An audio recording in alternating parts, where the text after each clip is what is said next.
On a scheduled flight between Paris and New York, the captain, Marcus Laurent, a black man in his 40s, embodies excellence in his field.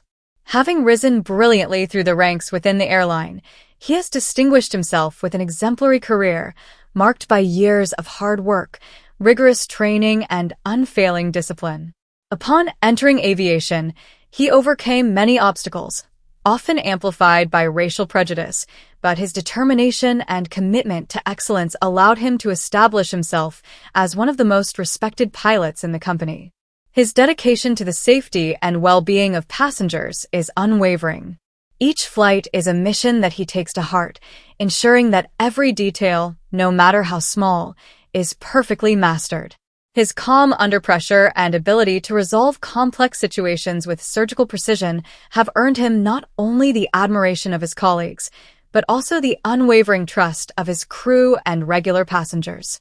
For his colleagues, Marcus is more than just a pilot. He is a mentor, a discreet but influential leader whose advice is valued by the younger members of the cabin crew.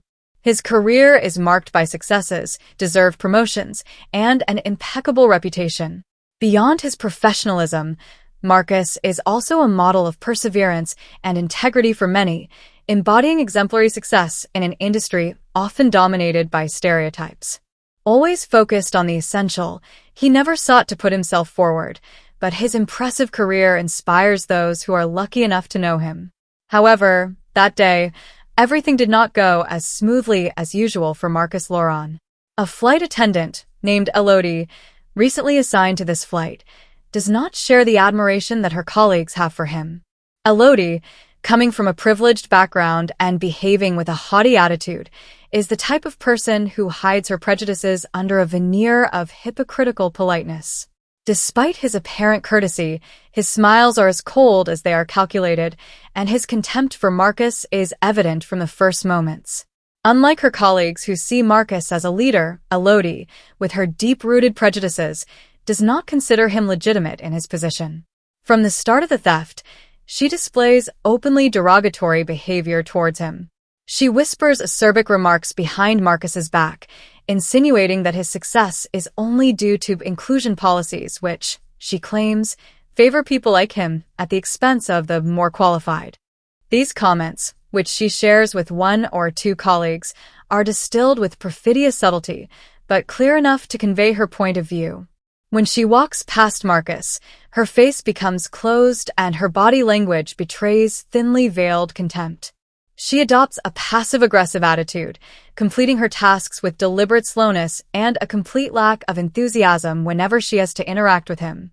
Her tone, when she addresses him in front of the other members of the crew, is marked with a forced respect which brings out even more his underlying contempt. At times, she gives pointed looks or exaggerated sighs to express her disagreement with his decisions, but always subtly enough to avoid being formally reprimanded. Elodie, in her arrogance, is convinced that no one really notices her behavior, underestimating Marcus' intelligence and observation, as well as that of the crew. While Marcus is carrying out his routine check in the crew cabin before takeoff, focused as always on the safety of the flight and the smooth running of procedures, he is challenged by Elodie.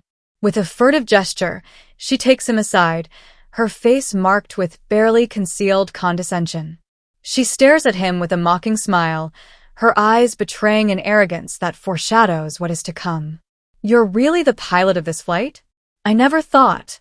You must feel lucky to be here, right?" she says, her icy voice emphasizing each word with biting irony. The words hang in the air for a moment, the cramped space of the cabin suddenly seeming heavier. Marcus, surprised by this attack as direct as it is unjustified, lets a brief moment of silence pass, his mind already in crisis management mode. He's seen this kind of behavior dozens of times in his career, but rarely this direct.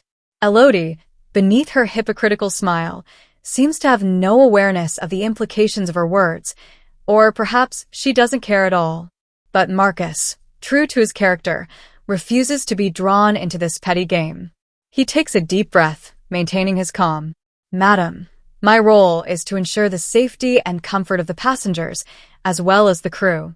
I recommend that you focus on your responsibilities so that we can all carry out our jobs professionally, Marcus responds, his tone courteous but firm. He hopes that this response will put an end to the provocations and allow him to continue his preparations in peace. But Elodie, far from feeling put in her place, sees it as an opportunity to push further. She smiled even more cockily, seemingly amused by Marcus' composure. She crosses her arms and, with a disdainful shrug, lets out a dry laugh. Safety, of course, but don't you think that piloting a transatlantic flight is a little above your qualifications? After all, it's not enough to have good posture and nice words to hold this post, she insinuates, smoothing her hair with a gesture as if to emphasize her own superiority. Finally, I guess airlines need to show that they are inclusive these days. These words, tinged with barely veiled racism, resonate deeply within Marcus. But he refuses to give in to anger. His entire career has been marked by these kinds of innuendos, and each time he has proven that he is up to his responsibilities, not because he was done a favor, but through hard work and his indisputable skills. He knows that responding with anger would only prove him right in his prejudices. Marcus maintains his gaze on Elodie, his voice still controlled. My place here, I earned it like everyone else, by passing rigorous exams and accumulating thousands of flight hours. I invite you to ask questions of my colleagues or to check my file if you have doubts about my skills in the meantime. I will ask you to stay focused on the flight, because the passengers are counting on all of us for a safe journey, he said with impeccable calm, without looking away. A slight silence settles in, and Elodie, despite her mask of contempt, cannot hide a shadow of surprise. Marcus, with a straight and serene posture, commands a respect that she cannot deny, even if she will never admit it. His attempt to intimidate him did not have the desired effect. If she hoped to destabilize him, she has just failed. But she doesn't give up that easily. While Marcus leaves to continue his checks, Elodie, frustrated at not having achieved her goal, decides to continue her insinuations, this time by discreetly slipping them to her colleagues. However, Marcus' professional and impeccable behavior begins to arouse doubts among some of them about Elodie's real intentions. Their exchanged glances, more frequent, seem to indicate that they are no longer fooled by his game. The flight, technically impeccable, took place without the slightest incident. However, another form of turbulence gradually invades the atmosphere inside the plane. A dull tension, almost imperceptible to the passengers, rises among the crew. Elodie, with her derogatory remarks and her condescending attitude, no longer goes unnoticed by her colleagues. Other members of the team begin to notice his openly displayed contempt for Marcus. What was at first just discreet whispers or avoided glances becomes more and more obvious. Elodie's behavior borders on provocation, and it makes everyone uncomfortable. Some of the crew members exchange questioning looks with each other, caught in the crossfire. On the one hand, they know that Marcus is a pilot of impeccable competence, a professional admired for his rigor and his sense of duty. On the other hand, there is this silent hierarchy, this unwritten code, which dictates not to disturb the apparent harmony, even when injustices or interpersonal tensions manifest themselves. Intervening would mean risking calling into question the established order, and the fear of reprisals, even indirect ones, pushes them to remain silent.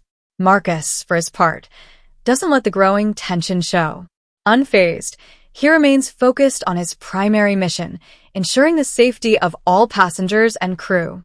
In the cockpit, he monitors the instruments, ensures that the flight goes smoothly, and makes decisions with the calm and control expected of him. In every communication with cabin crew, he maintains this professional and caring tone, never letting his emotions take over. However, he is perfectly aware of Elodie's actions and the way in which she tries to destabilize him. Each time he passes through the cabin, he notices these little signs that betray tension: furtive glances, forced smiles, muffled whispers. He knows that his colleagues have noticed Elodie's behavior, but he also understands their hesitation to react. After all, he himself spent his career navigating sometimes hostile environments, where his merit was often questioned simply because of the color of his skin. He doesn't blame them for their silence. He knows that, in certain situations, inaction is a protective reaction. However, he has no intention of letting the situation deteriorate further. His professionalism requires him to manage this crisis with the same mastery as if it were a technical incident. For her part, Elodie, seeing that her behavior has not yet provoked reprimands, continues her provocations, more subtle this time. She throws barbs disguised as jokes, seemingly harmless comments, but heavily laden with racist overtones. I hope we won't go through too much turbulence. You never know with these ambitious young pilots or, in the presence of colleagues, we're really lucky to have someone like Marcus. With him, inclusion is well assured. These little remarks make some members of the crew smile out of nervousness, but others look away, embarrassed by the situation. One of the hostesses, Clara, a longtime colleague of Marcus, begins to feel more and more uncomfortable with Elodie's attitude. Clara has always respected Marcus, not only for his skills, but also for his kindness towards the staff. She knows that this situation is unfair and that Marcus does not deserve such treatment. But the fear of losing her place or provoking a conflict pushes her to hesitate. After all, apparent order and harmony are pillars of life on board, and disrupting this could have consequences. However, as the hours pass, the tension becomes difficult to ignore. Even the passengers, in their carelessness, begin to perceive a certain coldness in Elodie's attitude, although they do not understand its origin. Marcus, calm as ever, continues to manage his flight with the same meticulous attention, but he knows that a moment of truth is approaching. He will have to make a decision on how to handle this situation. He is not the type to let this kind of behavior pass without reaction, but he also knows that any intervention must be done with diplomacy, so as not to compromise the integrity of the flight. As the plane passes through a zone of severe turbulence, unpredictable tremors shake the aircraft.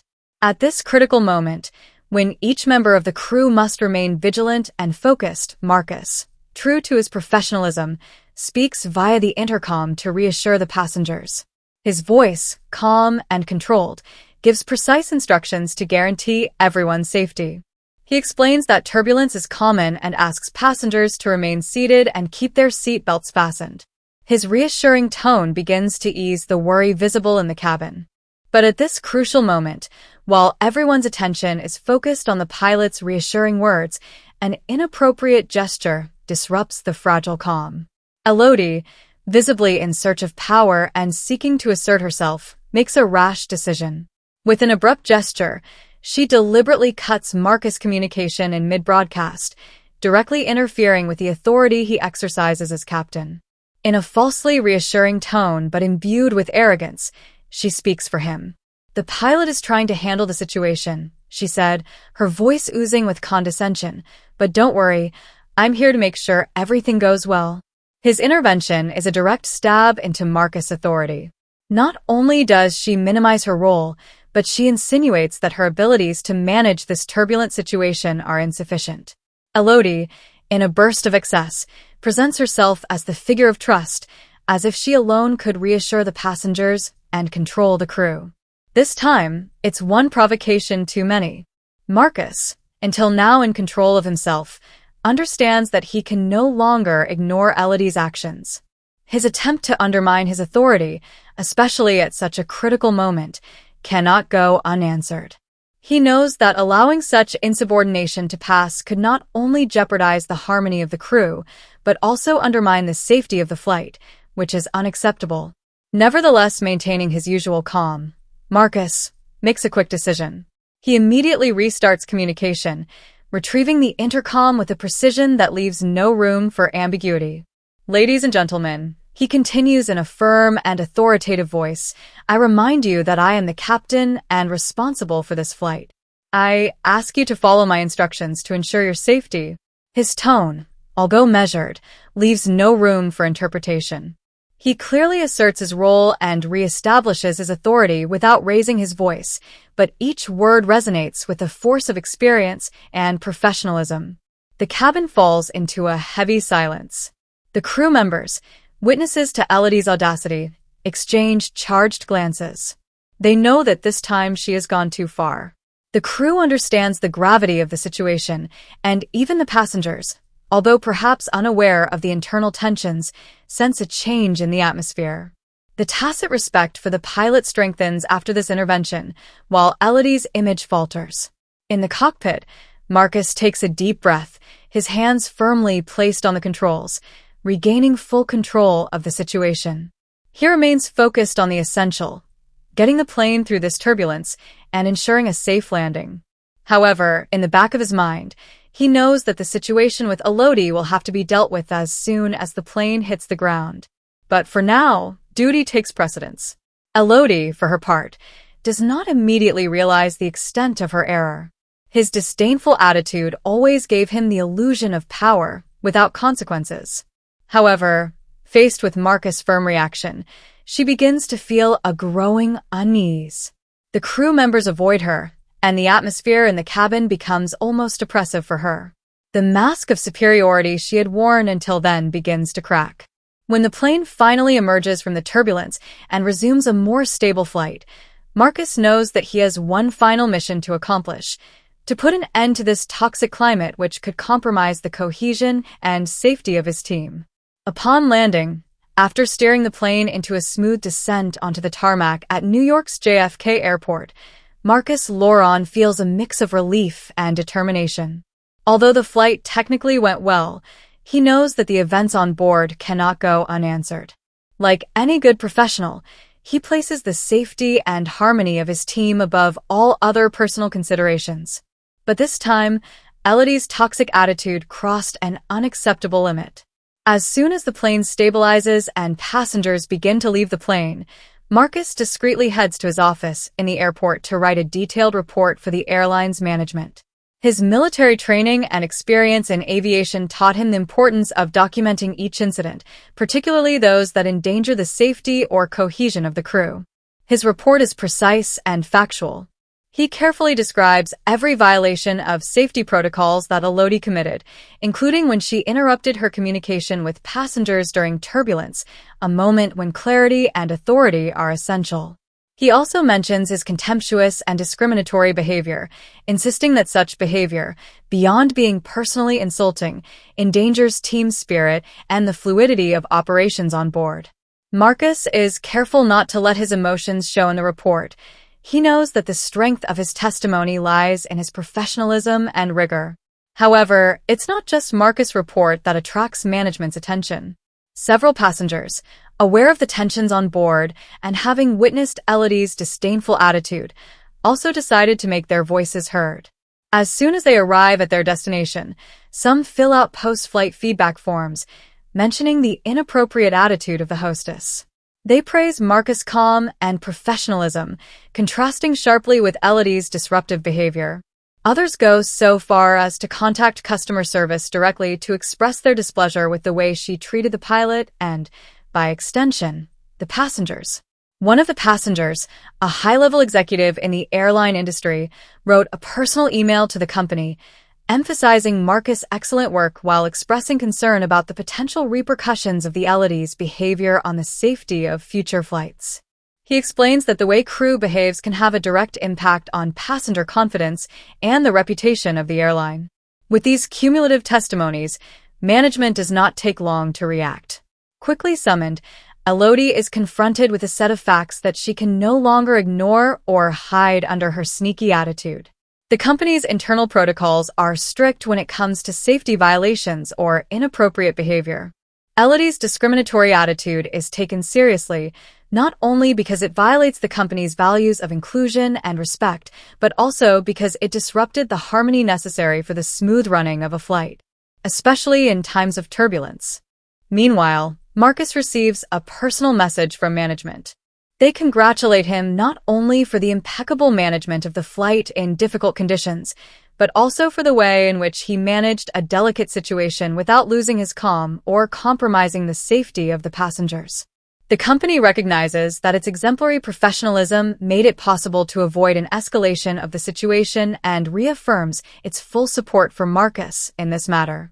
He knows that this is not the first time that he has had to face prejudice and discriminatory behavior, but this time, he feels that things have evolved.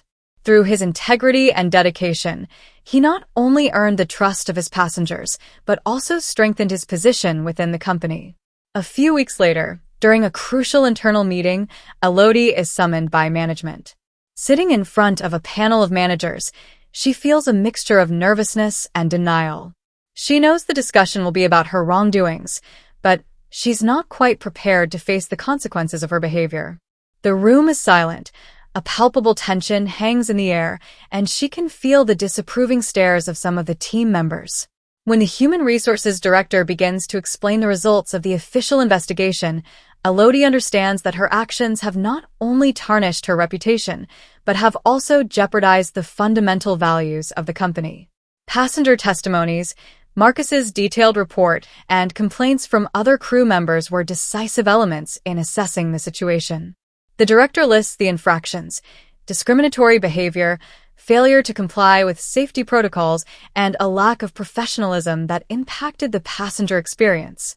Elodie defends herself vehemently, trying to justify her actions by claiming that she was acting for the good of the passengers. However, his excuses ring hollow in this room where everyone is aware of the truth. Management, firm but fair, reminds her that her role as a flight attendant is not only to serve, but also to represent the values of inclusion and respect that define the company.